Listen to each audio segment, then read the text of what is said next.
Hello student, आज हम लोग disorders of amino acids metabolisms के बारे में पढ़ेंगे। इसमें हमें इंट्रोडक्शन देखना है, क्या क्या आउटकम आते हैं, कैसे हम इनबॉर्न एरर ऑफ मेटाबॉलिज्म्स को समझेंगे। Disorders of amino acid metabolisms क्या होता है, पीक्यू क्या है, एकयू क्या है, ये मेबल सीरम यूरिन डिजीज़ एमएसयूडी क्या है, एमएमए क्या है और हार्नेप डिजीज़ क्या है। इन सब के बारे में आज हम लोग क्या करेंगे, जानेंगे। तो देखो, हम लोगों ने प्रीवियस क्लास में पूरा मेटाबॉलिज्म्स को पढ़ लिए हैं कि कैसे मेटाबॉलिज्म्स होता है हमारे प्रोटीन का। ठीक है, अब हम लोग जानेंगे कि ये जो इनबॉर्न्स अंडरस्टैंड करेंगे आज हम लोग इनबॉर्न्स एरर ऑफ मेटाबॉलिज्म्स को। आज हम जानेंगे कि इनबॉर्न्स एरर ऑफ मेटाबॉलिज्म्स क्या होता है। देखो, inborns error metabolisms a group of genetic inheritant disorder a genetic inherited disorder caused by a defect in gene that code for enzymes involves in a metabolic pathway. Due to the absence of deficiency of an enzymes, the body cannot be properly metabolize carbohydrate, proteins or a fat, leading to the accumulation of toxic substance, deficiency of essential product. मतलब कि जो हमारा inborn error metabolisms है वो ऐसा genetic या फिर inheritance से होने वाली डिसऑर्डर है जिसमें बॉडी के किसी मेटाबॉलिक एंजाइम्स या फिर ट्रांसपोर्टर प्रोटीन में डिफेक्ट होता है। इसी वजह से बॉडी जो है वो कार्बोहाइड्रेट, प्रोटीन और फैट का प्रॉपरली मेटाबॉलिज्म्स नहीं कर पाती है। टॉक्सिन सब्सटेंस बॉडी में एक्यूमुलेट्स होने लगता है और बॉडी जो है वो ज़रूरी प्रोडक्ट्स नहीं बन पाते हैं। इससे सीरियस हेल्थ प्रॉब्लम्स डेवलप हो जाती है।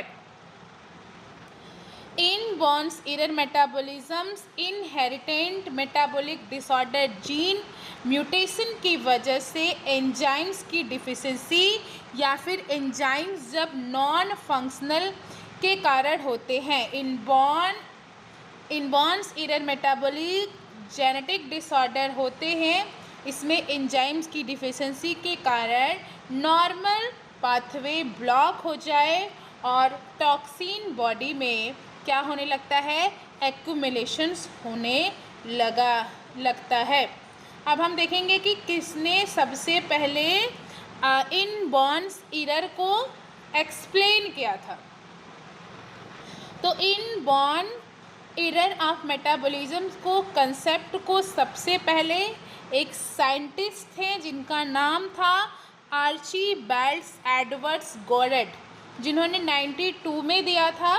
गोरेट्स ने एब्जॉर्ब किया कि कुछ डिजीज़ जो से जन्म से मतलब इनहेरिटेंस होते हैं, उनका रीजन्स एंजाइम्स की डिफिशिएंसी होती है। उन्होंने बताया कि जीन्स मेटाबॉलिक रिएक्शंस को कंट्रोल करता है। अगर किसी जीन में म्यूटेशन हो जाए तो उस एंजाइम्स का फंक्शन ख़राब हो जाता है, जिसकी वजह से मेटाबॉलिज्म्स डिस्टर्ब हो जाती है। गोनेट्स ने एल्कोटोनेरिया को सबसे पहले इनबॉर्न्स एरर मेटाबॉलिज्म्स माना। इन डिजीज़ में होमोजेनिटेज ऑक्सीडेज एंजाइम्स की डिफिशिएंसी हो जाती है, जिसकी वजह से होमोजेनेटिक एसिड्स जो है बॉडी में जमा हो जाता है और यूरिन हवा के कांटेक्ट में आकर ब्लैक या फिर डार्क कलर की हो जाती है। इस डिस्कवरी ने जेनेटिक और बायोकेमिस्ट्री के बीच के कनेक्शन को स्टेबलाइज किया और उन्होंने मॉडर्न मेटाबॉलिज्म्स मेडिसिन की फाउंडेशंस रखी। साइंटिस्ट का नाम था डॉक्टर आर्चीबाल्ड गोरेट, जिन्होंने 92 में एल्कोटोनेरिया को सबसे पहले डिस्क्राइब किया। One gene one enzymes concept की फाउंडेशन और इनहेरिटेंस मेटाबॉलिज्म डिसऑर्डर्स के कंसेप्ट को उन्होंने सबसे पहले इंट्रोड्यूस किया। Inborn error of metabolisms, a genetic disease जिसको हम बायोकेमिकल जेनेटिक्स के नाम से जानते हैं। जीन म्यूटेशन हो जाए, प्रोटीन फिर एबनॉर्मल प्रोटीन हो जाएगी, एंजाइम ट्रांसपोर्ट प्रोटीन और अदर प्रोटीन भी इफ़ेक्ट हो जाएंगे, एक एबनॉर्मल मेटाबॉलिज्म्स कॉज हो जाएगी। मान लो ये एक डायग्रामेटिक रिप्रेजेंटेशन है cause and consequence of metabolic disorders के, जिसमें मान लो कोई सब्सटेंस है, वो ट्रांसपोर्टर है, वो किसी सबस्ट्रेट से जाके बाइंड्स हो रहा है, सबस्ट्रेट से प्रोडक्ट बन रहा है, लेकिन जब सबस्ट्रेट है वहीं पे वो इनहिबिट हो जाए और एक वो अल्टरनेटिव अनदर पाथवे जो है वो चूज कर ले, अब टॉक्सिन मेटाबॉलिज्म हो जाए तो पूरी सिस्टमेटिक इफ़ेक्ट हो जाएगी। एंजाइम्स के रहते हुए भी प्रोडक्ट जो है उसका फॉर्मेशंस नहीं हो पाएगा। अब हम लोग इस यूनिट में कुछ अमाइनो एसिड्स डिसऑर्डर्स के बारे में ध्यान से समझेंगे और जानेंगे कि किस किस एंजाइम्स की डिफिशियंसी की वजह से हमारा जो है अमाइनो एसिड्स मेटाबॉलिज्म डिसऑर्डर जो है वो कॉज होती है। तो देखो, disorder of amino acids metabolisms एक इनहेरिटेंस मतलब ऑटोसोमल्स रिसेसिव मेटाबॉलिक डिजीज़ है जो कॉज्ड होती है डिफिशियंसी ऑफ एंजाइम्स जो इन्वॉल्व होते हैं ब्रेक डाउन और यूटिलाइजेशन ऑफ अमाइनो एसिड से।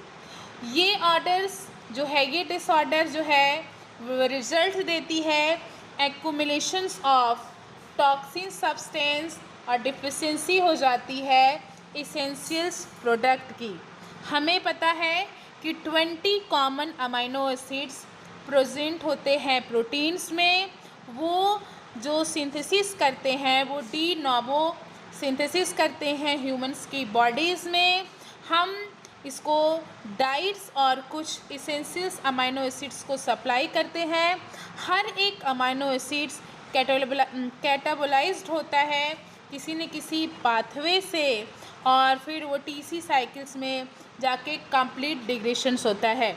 ये enzymes catalyse this step by step में बी डिफिशियंस और इसी डिफिशियंस ट्रांसपोर्ट्स ऑफ अमाइनो एसिड्स जो है वो लीड्स करती है डिक्रीजेज टू इंटेस्टाइनल ट्रांसपोर्ट या फिर इंक्रीज यूरिनरी एक्सक्रीशन। समटाइम्स जो हमारा डिसऑर्डर होता है अमाइनो एसिड्स का वो डिफिशियंसी ऑफ अमाइनो एसिड्स की वजह से होता है।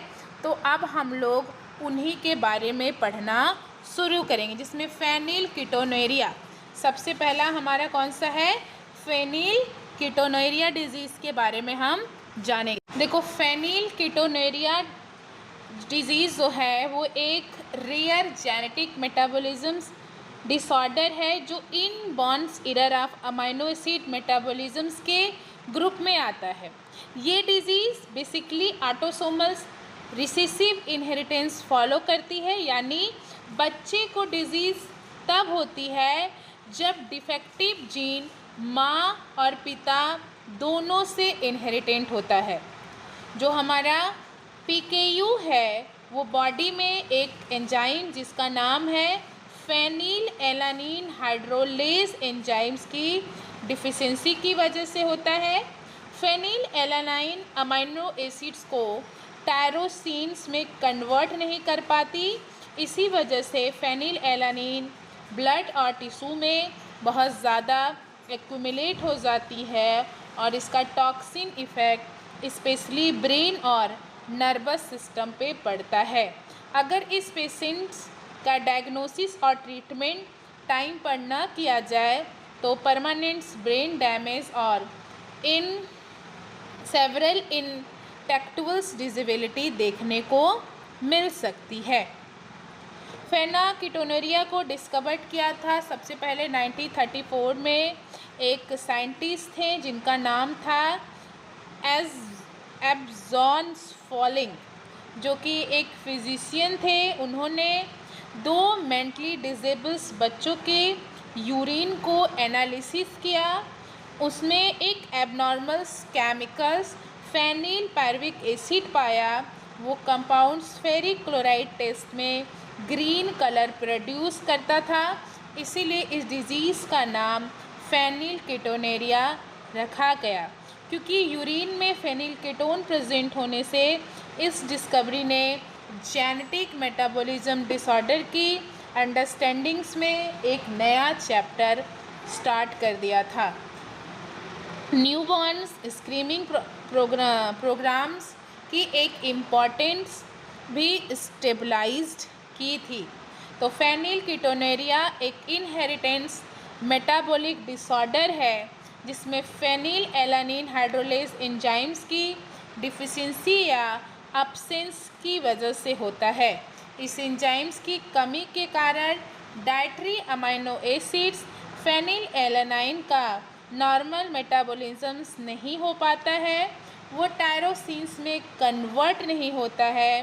रिजल्ट्स के रूप में फेनिल एनालाइन और उसके टॉक्सिन्स मेटाबोलाइट्स बॉडी में एक्यूमुलेट्स होने लगते हैं और ब्रेन डेवलपमेंट सेलुलरिटी को इफ़ेक्ट करते हैं। बेसिकली नॉर्मल जो हमारा फेनालाइन का जो मेटाबॉलिज्म्स होता है वो क्या होता है कि जैसे ही आपने नॉर्मल कंडीशन में जब आप प्रोटीन रिच फूड जैसे में आपने मिल्क है, एग है, मीट है, फिश है, पल्सेस और नट्स खाते हैं तो उसमें फेनालाइन नाम की एक एसेंशियल अमीनो एसिड्स मिलती है जो लीवर में फेनिल एलानिन हाइड्रोलेज एंजाइम्स और टेट्रा बायोप्रोटीन मतलब BH4 जो है दोनों को फैक्टर की हेल्प से फेनालाइन को जो हमारा फेनिल एलानिन है उनको टायरोसिन्स में कन्वर्ट कर देती हैं। और टायरोसिन्स क्या होता है, एक इम्पॉर्टेंट अमीनो एसिड्स होती है जो कि एक इम्पॉर्टेंट रोल प्ले करती है। आगे चल के ये melanin pigments, dopamine, non adrenaline और थायराइड्स हार्मोन को सिंथेसिस में यूज़ होता है। इसलिए टायरोसिन बॉडी के नॉर्मल ग्रोथ, ब्रेन फंक्शंस के लिए बहुत ज़रूरी होता है। अब देखो बेसिकली क्या होगा, अगर मान लो किसी को PKU है तो PAH अमीनो एंजाइम्स एब्सेंट की डिफिशिएंसी होगी और इस वजह से जो हमारा फेनिल एलानिन है वो टायरोसिन्स में कन्वर्ट ही नहीं हो पाएगा, रुक जाएगा वहीं पे।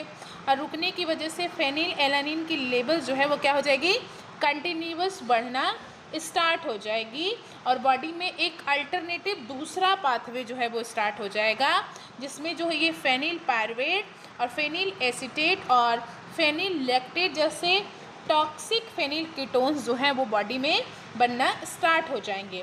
ये मेटाबॉलिज्म ब्रेन सेल्स की डेवलपमेंट को डैमेज करते हैं, न्यूरोट्रांसमीटर सिंथेसिस को रिड्यूस करते हैं और माइलिन फॉर्मेशन को अफेक्ट करते हैं। इसी वजह से अनट्रीटेड बच्चों में एक several intellectual disability, developments delay और न्यूरोलॉजिकल प्रॉब्लम जो है वो डेवलप हो जाती है। बेसिकली ये PKU का मेन कॉज है PH जीन म्यूटेशन है जो क्रोमोसोम्स 12 पे प्रेजेंट होता है। ये mutation phenylalanine hydrolase enzymes की डिफिशिएंसी या फिर इनएक्टिविटी के रीजन से बनता है। कुछ रेयर्स केसेस में ये डिजीज़ BH4 मतलब टेट्रा हाइड्रोबायोटीन कोफैक्टर्स की डिफिशिएंसी की वजह से भी होता है। क्योंकि ये डिसऑर्डर्स ऑटोसोमल रिसेसिव होता है इसलिए पेरेंट्स जनरली हेल्दी कैरियर्स होते हैं लेकिन उनके चाइल्ड्स में ये डिजीज़ जो है वो डेवलप हो जाती है। कुछ बच्चों में जो है सिम्टम्स आना स्टार्ट हो जाता है जिसमें बच्चे की जो यूरिन सिक्रीशन है उसमें फेनिल पायरुवेट्स और फेनिल लैक्टेट जो है वो ज़्यादा मात्रा में आने लगती है जिसकी वजह से बहुत मिसमैली हो जाती है। हाइपोपिगमेंटेशन स्किन हो सकती है, हेयर भी हो सकता है सेकेंडरी डिफिशिएंसी में टायरोसिन की वजह से जो कि प्रिकर्सर होता है मेलानिन की, और स्किन में एक्जिमा वगैरह भी डेवलपमेंट देखने को मिल सकती है। कुछ कुछ पेशेंट जो है जनरली डेवलपमेंट्स डिले होती है, डिफेक्टिव न्यूरल डेवलपमेंट्स हो सकता है, बिहेवियरल एबनॉर्मेलिटीज़ हो सकती है, सीजर्स आ सकता है, मोटर डिसफंक्शनिंग हो सकती है, या फिर उसका आईक्यू लेवल्स काफ़ी लो हो सकता है, जिसकी ये हो सकता है due to the increase of क्योंकि जो फेनिलएलानिन बढ़ेगा तो plasma into the brain mediate एक large neutral amino acids carrier हो जाएगी। अब एल अमाइनो एसिड एक ट्रांसपोर्टर और डैमेजिंग नर्व सेल्स को अफेक्टिंग और माइलेशंस और न्यूरो ट्रांसमिशन देखने को मिल सकती है। अनट्रीटेड पीक्यू अगर है तो वो आगे चल के बहुत ज़्यादा प्रॉब्लम्स जो है वो कॉज कर सकता है। अब किस तरह की थेरेपी हम पीक्यू वाले पेशेंट्स को देंगे, तो लो प्रोटीन डाइट्स दे सकते हैं हम, जैसे ऐसे डाइट्स को दें जिसमें फेनिलएलानिन जो है वो कम है। हम टायरोसिन के सप्लीमेंट्स दे सकते हैं। Even food sweetness with aspartate हम उसको अवॉइड्स कर सकते हैं। हम फिटस ब्रेन प्रोटेक्टेड के लिए मैटरनल्स मेटाबॉलिज्म ड्यूरिंग द गेस्टेशन देख सकते हैं। अर्ली डिटेक्शंस में थ्रू प्री नेटल्स नियोनेटल्स स्क्रीमिंग से और कुछ डाइटरी रिस्ट्रिक्शंस ऑफ द फेनिलएलानिन से हम 2 to 3 वीक्स में ही इनको केसेस को देख सकते हैं, क्लासीफाई कर सकते हैं। और कुछ बहुत सारे सोर्सेज जिसमें डाइटरी थेरेपी डाइट्स दे सकते हैं जो कि कंटिन्यूस मॉनिटरिंग है द प्लाज्मा फेनिलएलानिन कंसंट्रेशन को, और हम 3 to 5 ईयर तक इसको terminate after the 5 to 6 year. कुछ इंपॉर्टेंट्स रोल हैं, कुछ biopterin deficiency before the initiating treatment. जो parents with the BH4 deficiency disorder वाले होते हैं वो मोर वेरिएबल्स क्लिनिकल कोर्सेज होते हैं जिनको रिक्वायर्स होती है लिपोफिलिक बायोपैटर्न सप्लीमेंट्स की, जो कि do not benefit for the phenylalanine restricted diet. कल हम लोग पढ़ेंगे एलकैप्टोन्यूरिया के बारे में कि ये क्या होता है। अब हम लोग दूसरा जो टॉपिक पढ़ेंगे जिसका नाम है एलकैप्टोन्यूरिया। देखो, एलकैप्टोन्यूरिया जो है एक ऐसा इनहेरिटेड मेटाबॉलिक डिजीज़ होती है जिसमें जो हमारा होमोजेनेटेड ऑक्सीडेज मतलब होमोजेनेटिक्स एसिड ऑक्सीडेज एंजाइम्स की डिफिशिएंसी से होता है। इस डिफिशिएंसी का कारण जो है हमारा होमोजेनेटिक्स एसिड बॉडी में एक्यूमुलेट होने लगती है और यूरिन के थ्रू एक्सेस अमाउंट्स में बाहर निकलते हैं। जब यूरिन हवा के कांटेक्ट में आता है तो जो इसकी HGA मतलब होमोजेनिसेट ऑक्सीडेज है वो ऑक्सीडाइज होकर ब्लैक कलर का पिगमेंट देती है। इसी वजह से पेशेंट्स को यूरिन जो है कुछ देर बाद ब्लैक या फिर डार्क ब्राउन हो जाता है। मतलब इसमें जो बेसिकली इसका जो ऑब्जर्वेशन होता है वो अक्सर देखा गया है कि जैसे यूरिन जो एक्स्ट्रा जितना भी इसमें मॉलिक्यूल्स होती है जो हमारी होमोजेनेटिक्स एसिड ऑक्सीडेज होता है वो जाके एक्यूमुलेट होने लगता है। एक्यूमुलेशन के बाद वो यूरिन के थ्रू क्या होती है बॉडी से बाहर निकलने लगती है, ठीक है। और बाहर निकलने के बाद क्या होता है कि वो बेसिकली जैसे ही हवा के कांटेक्ट में आता है और वो ऑक्सीडाइज्ड होके ब्लैक कलर में हो जाता है, तो इसको हम जो है that is known as a black urine disease के भी नाम से इसको जानते हैं। देखो, ये जो हमारा बीमारी है एलकैप्टोन्यूरिया वो सबसे पहले जो recognise inborns error in metabolism है, क्योंकि इसमें एक classical principles of Mendelians autosomal recessive inheritance की वजह से होता है। मतलब इसमें जो दोनों एलील्स के जीन्स हैं वो म्यूटेटेड हो जाते हैं और म्यूटेशन जो है वो शो करते हैं। जनरली जैसे बच्चा बॉर्न करता है उसमें फिनोटिपिकली एक नॉर्मल कैरियर मतलब हेट्रोजीनियस पेरेंट्स की वजह से आता है।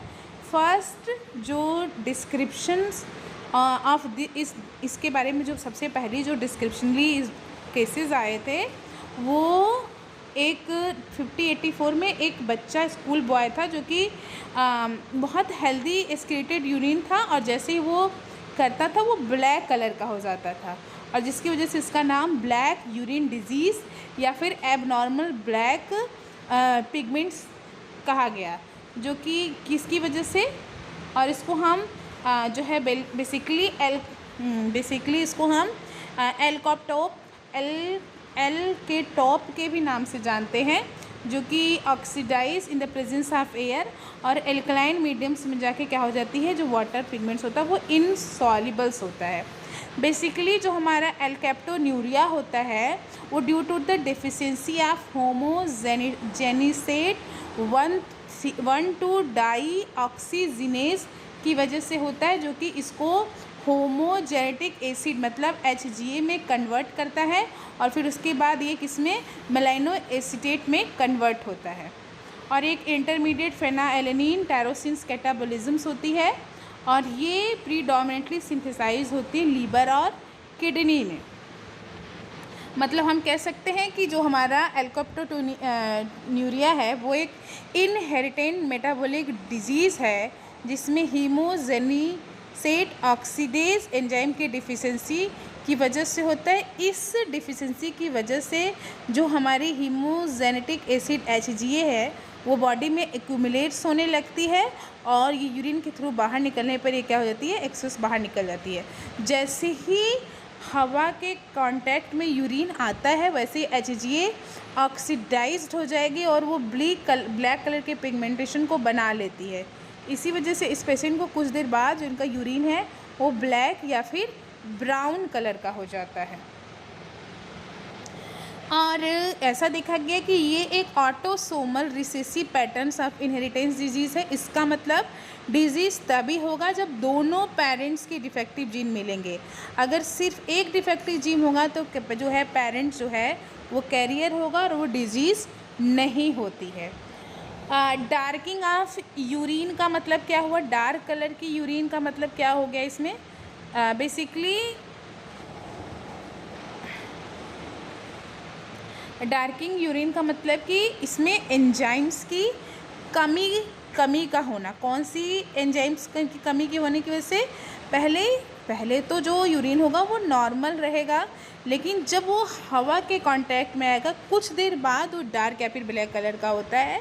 और ये एल्केप्टोन्यूरिया में एक होमोजेनिसेट ऑक्सीडेज एंजाइम्स की डिफिशिएंसी की वजह से होता है। इस वजह से हीमोजेनेटिक एसिड बॉडी में जमा होता है और यूरिन के थ्रू बाहर निकलता है। जब यूरिन हवा के कांटेक्ट में आता है तो HGA ऑक्सीडाइज्ड होकर ब्लैक कलर देता है और इस प्रोसेस की वजह से यूरिन का कलर धीरे धीरे डार्क ब्राउन या फिर जो है ब्लैक कलर का हो जाता है।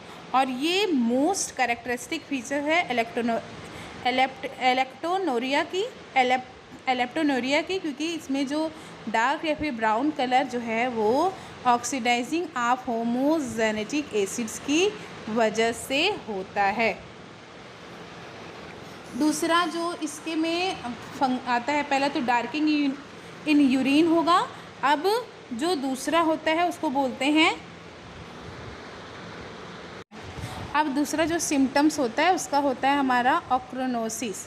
ऑक्रोनोसिस एक ऐसा कंडीशन है जिसमें जो होमोजेनेटिक एसिड HGA है वो क्या होता है, बॉडी के कनेक्टिव टिश्यू में जमा होके ब्लैक, ब्लू और जो है या फिर ब्लैक पिगमेंट्स बना देता है। ये एल्केप्टोन्यूरिया का सबसे इम्पॉर्टेंट और एक क्लासिकल इम्पॉर्टेंट है। जो हमारा ऑक्रोनोसिस होता है उसमें भी जो बेसिकली जो हमारे HGA एंजाइम्स की डिफिशिएंसी की वजह से एसिड बेस का एक्यूमुलेशन हो जाता है और ये धीरे धीरे ऑक्सीडाइज्ड होके पिगमेंट्स बना लेती है, जिसमें पिगमेंट्स कनेक्टिव टिश्यू में डिपॉजिट होने लगती है और इस डिपोजिशन को हम ऑक्रोनोसिस के नाम से जानते हैं। जैसे कि जो बेसिकली कान के कार्टिलेज पे हो जाएगा, नोज़ के कार्टिलेज पे हो जाएगा, आइज स्केलेरा पे दिखने लगेगी, जॉइंट्स कार्टिलेज पे दिखने लगेगा, हार्ट वॉल्स पे दिखने लगेंगी, स्पाइंस पे जिसपे कान जो है वो ब्लैक, ब्लू या फिर ब्लैक कलर का हो जाएगा। आइज़ की स्क्लेरा जो है वो भी कभी ब्लैक ब्लू स्पॉट दिखाई देने लगेंगे। जॉइंट्स में पेन और स्टिफनेस, अर्ली में ऑस्टियोआर्थराइटिस, स्पाइन में दर्द और मूवमेंट्स कम होना, और भी कुछ कभी हार्ट वॉल्व्स की डिजीज़ भी देखने को मिलती। जैसे मान लो टायरोसिन है, टायरोसिन क्या करती है, देखो क्या होगा, टायरोसिन्स जो है वो होमोजेनेटिक एसिड्स का फॉर्मेशन करेगा। अगर मान लो जो है हम मान लो पेशेंट्स को जो है प्रॉब्लम्स है, उसको अगर बेसिकली प्रॉब्लम है, उसको बीमारी है, तो क्या होगा, जो हमारा मान लो उसको जो है एलेक्टोनोरिया प्रॉब्लम्स है, तो क्या हो जाएगी, वो बेसिकली एसिड एसिड्स जो है वो और फ्यूमरिक एसिड्स में नहीं बन पाएगा, तो उसके बाद उसका क्या होगा, बेंजोकाइनिन एसिड्स पॉलीमर्स का फॉर्मेशन होगा और ये जाके कनेक्टिव टिश्यूज़ माइक्रोट्यूब्यूल्स में जाके क्या हो जाएंगी, जमा होना स्टार्ट हो जाएंगी। कल हम लोग इसके आर्थराइटिक्स, मेपल सीरम, यूरिन डिजीज़ और उसके बाद इसके कुछ और प्रॉब्लम्स के बारे में हम लोग क्या करेंगे, कल पढ़ेंगे। आज की क्लास में यहीं पे एंड करती हूँ।